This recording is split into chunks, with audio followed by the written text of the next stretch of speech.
स्वागत है आप सभी लोगों का। आज की कुंडली में हम ये देखेंगे कि इस जातक को नौकरी करनी चाहिए या इनको अपना व्यापार करना चाहिए।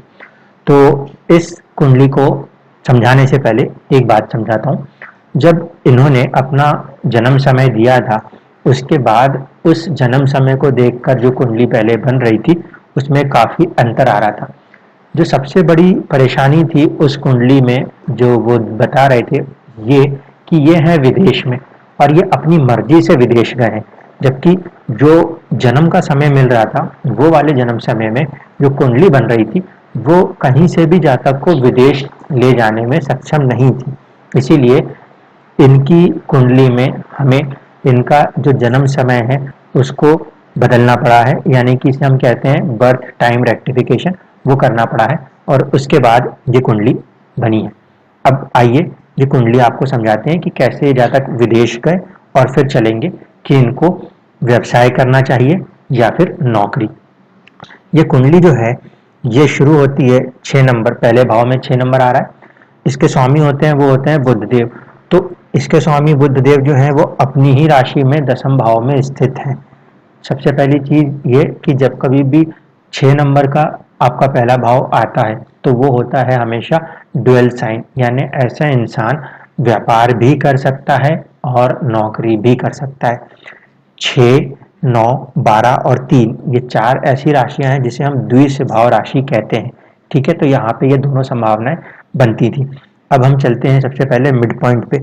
हमारा जो मिड पॉइंट है फर्स्ट हाउस का, वो हमें मिलता है 25 डिग्री पे। जिसके नक्षत्र स्वामी है वो है चित्रा नक्षत्र आ रहा है। चित्रा नक्षत्र के स्वामी है मंगल देव। इस कुंडली में मंगल यानी कि मार्स जो है वो 12th हाउस में गए हैं, यानी कि जातक का सबकॉन्शियस माइंड कहीं ना कहीं विदेश से कनेक्ट करा रहा है जातक को। यही चीज हम जब इनके किस्मत वाली कुंडली में देखने जाते हैं तो हमें देखने को मिलता है कि इनका मंगल उसी राशि में मौजूद है जिसे हम कहेंगे कि ये वर्गोत्तम है। इसका मतलब है कि यहाँ पर इनका सबकॉन्शियस माइंड, इनकी जो कहना चाहिए कि सोच थी, वो किस्मत के साथ ही कनेक्ट थी और वो इनको जोड़ रही थी विदेश से। तो यहाँ तक तो इनके विदेश जाने की बात इस कुंडली में कंफर्म होती है।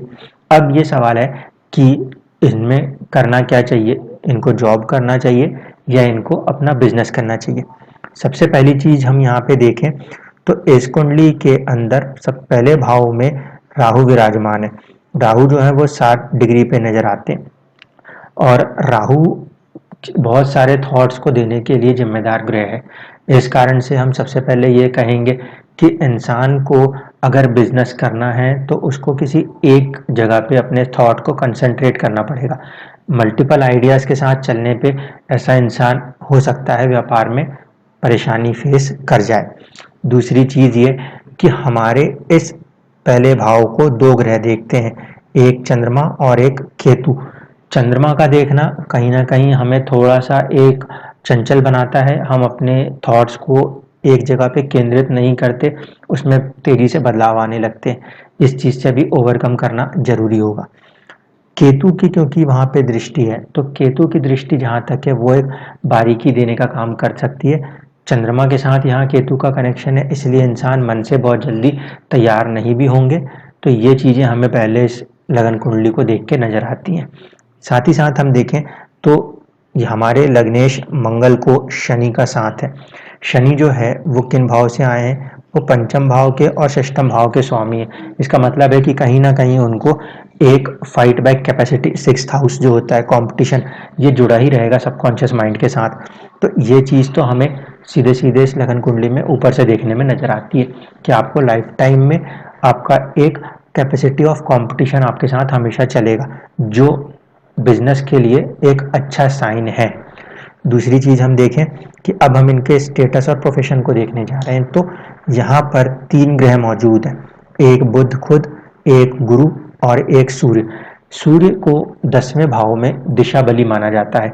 इनकी कुंडली में सूर्य जो है वो बहुत ही ज्यादा स्ट्रेंथ के साथ आया हुआ ग्रह है। इस कारण से इनके ऊपर अगर हम कहें तो सूर्य का प्रभाव सबसे ज्यादा होगा।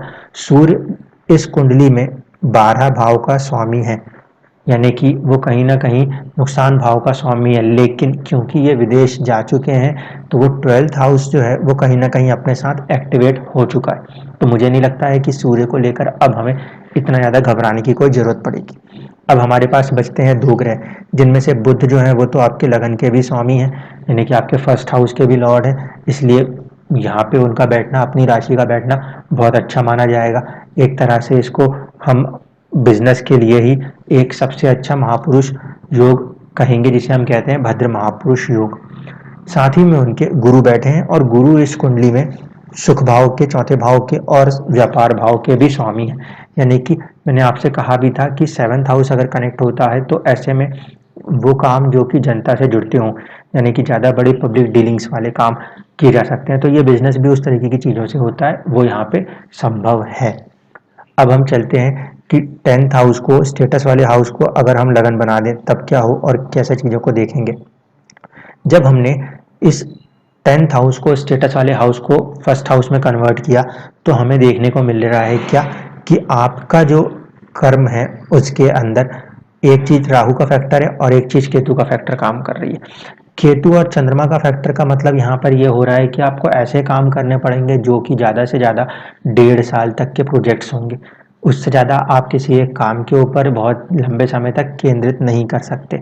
तो इस चीज़ को हमें अपने एनालिसिस में ध्यान देना पड़ेगा कि 10th हाउस को जब हम देख रहे हैं, स्टडी कर रहे हैं, तो वहाँ पे उससे 10th हाउस क्या चीज़ दिखा रहा है। इसीलिए अब जब मैं इनको व्यापार बोलूँ या बिजनेस बोलूँ तो मुझे ये फैक्टर बहुत इंपॉर्टेंट देखना है कि चंद्रमा और केतु की युति थी।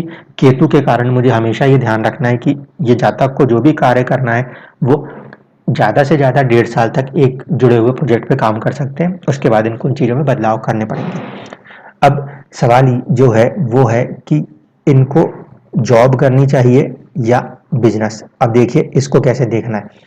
सबसे पहले हम जाते हैं कि इनका भाव बल क्या बताता है। हमारे पास जब भाव बल आ रहा है तो भाव बल में हमें देखने को मिलेगा कि इनका 6th हाउस का जो बल है वो कम है, जबकि इनके जो 7th हाउस का जो बल आ रहा है वो 6th हाउस के बल से 5.2 से ज़्यादा है। इसीलिए सबसे पहली कंडीशन जो बनती है वो ये कि इनको व्यापार की तरफ आना चाहिए। अब हम इस कुंडली में चूंकि व्यापार और दूसरा सर्विस दोनों को देखना चाहते हैं, राशि भी ड्यूअल है, द्विस्वभाव है, दोनों चीजें हो सकती हैं, तो हम पहले देखते हैं सर्विस को। छठे भाव को हमने केंद्र में लिया। छठे भाव को केंद्र में लेने के बाद हम देखें तो क्या हो रहा है। जो छठे भाव के स्वामी हैं, मतलब कि इस कुंडली में जो अभी इस समय आपको ये पहला भाव 11 नंबर दिख रहा है, इसके स्वामी शनिदेव ये बैठे हैं सूर्य की राशि में और मंगल के साथ बैठ के 6th हाउस को देख रहे हैं। ऐसी कंडीशन में इंसान अगर सर्विस करेगा भी तो कहीं ना कहीं वो जो सराउंडिंग्स है उनको हमेशा परेशान करते रहेंगे। कारण ये होगा कि शनि जो है एक तो वो अपने शत्रु ग्रह की राशि में है और साथ साथ एक शत्रु ग्रह मंगल के साथ बैठा हुआ है, जिस कारण से जब भी जॉब करेंगे रह रह के कोई ना कोई परेशानियां फेस होती रहेंगी। जॉब वाली साइड से क्योंकि हम 6 नंबर सर्विस को देख रहे हैं तो यहाँ से हमें देखने को मिलता है कि बुध, गुरु और सूर्य ये इससे पंचम भाव में बैठे हैं, यानी कि रह रह के वो आपके बुद्धि को अपना खुद का कुछ करने के लिए भी प्रेरित करते रहेंगे। अब हम बिजनेस की तरफ चलते हैं। हमें 7वें भाव को केंद्र में लेकर आते हैं और फिर देखते हैं कि क्या कंडीशन है। जैसे ही हम 7वें भाव को केंद्र में लेकर आ रहे हैं तो देखिए चंद्रमा और केतु आ गए केंद्र में, जो कि मैंने कारण आपको दे दिया। आपको जो भी कार्य करना होगा वो इस तरीके के कार्य होंगे जिसमें कि ज़्यादा से ज़्यादा लंबा समय अगर कुछ चीज़ों में जाता हो तो वो 1.5 साल तक जाए। यहाँ से हम देखें व्यापार भाव से जो चौथा भाव है सुख भाव, वहाँ पे बुध बैठ रहे हैं, गुरु बैठ रहे हैं और सूर्य बैठ रहे हैं। ठीक है, इस कंडीशन में सूर्य जो है ये छठे भाव के स्वामी हैं, जो कि कंपटीशन को सीधे सीधे दर्शाते हैं और कंपटीशन के घर में मंगल और शनि दोनों ही सपोर्ट भी कर रहे हैं। इसका मतलब है कि ऐसा जातक व्यापार के लिए एक अच्छा ताकतवर काम कर सकता है, क्योंकि दो बड़े ग्रह उनको कंपटीशन में सपोर्ट कर रहे हैं और कंपटीशन हाउस मजबूत होकर सुख भाव में जा रहा है। इस कारण से तो मेरी सलाह ये होगी कि आपको व्यापार करना चाहिए, लेकिन आपको व्यापार में दो बातों का ध्यान रखना होगा। वो दो बातों का ध्यान क्या होगा, इसको समझाने के लिए इस कुंडली को लगन बना दूं। जब भी आप कोई व्यापार करें तो उसमें आपके फादर का चला आ रहा व्यापार से आप बचिएगा, क्योंकि सूर्य जो है वो बहुत ज़्यादा बलवान है और वो 12th हाउस का लॉर्ड है।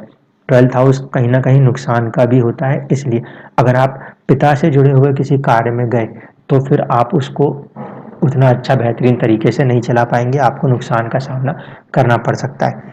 जब हम D10 का चार्ट हम देख रहे हैं तो D10 का चार्ट यानी कि दशमांश कुंडली आपकी जो बता रही है उसको देखें तो ये जो 10वां भाव है, 3 नंबर जो लिखा है जिसके स्वामी होते हैं आपके बुध देव, ये बुध देव दशमांश कुंडली में नीच राशि में आ जाते हैं। इनका नीच राशि में आ जाना इस बात को दर्शाता है कि आपको बहुत बड़े लेवल के बिजनेस की तरफ नहीं जाना है, आपको एक स्मॉल मीडियम साइज के बिजनेस की तरफ जाना है।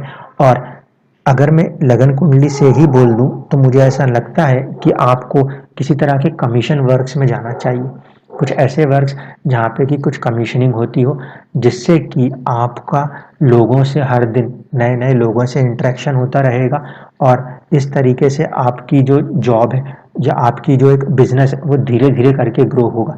क्योंकि ये 3 नंबर की राशि है, अगर आप ये सोच के काम करेंगे कि मैं एक जगह स्थिर होके कोई कार्य करूं तो वहां पर आप परेशान फेस करेंगे अपने आप को। और क्योंकि 3 नंबर की राशि सबसे ज़्यादा चलितमान राशि है, ऐसे लोगों को सेल्स के काम, कमीशंस के काम ज़्यादा करने चाहिए बजाय कि वो किसी एक जगह पे बैठ के कोई कार्य को करें।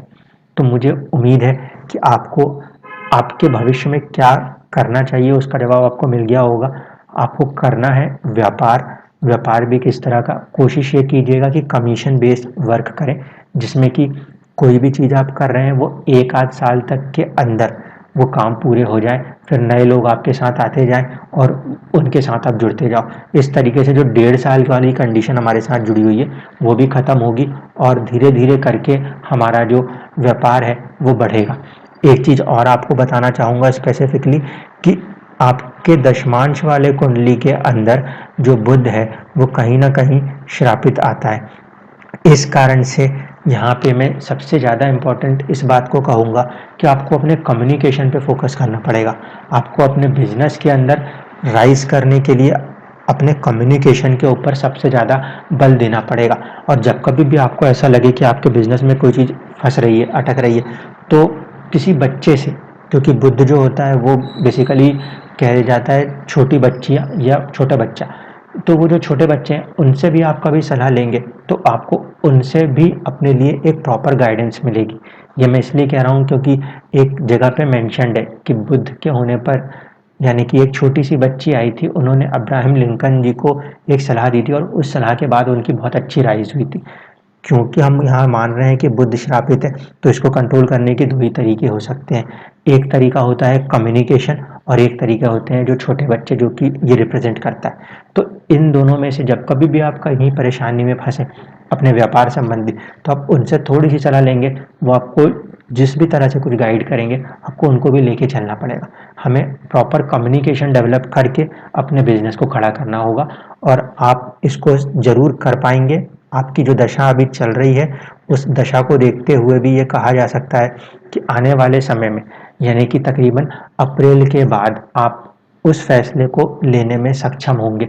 अभी क्योंकि आप पे राहु की जो दशा हो रही है वो दशा सूर्य से होते हुए चल रही है, सूर्य और चंद्रमा के नक्षत्र से होते हुए चल रही है।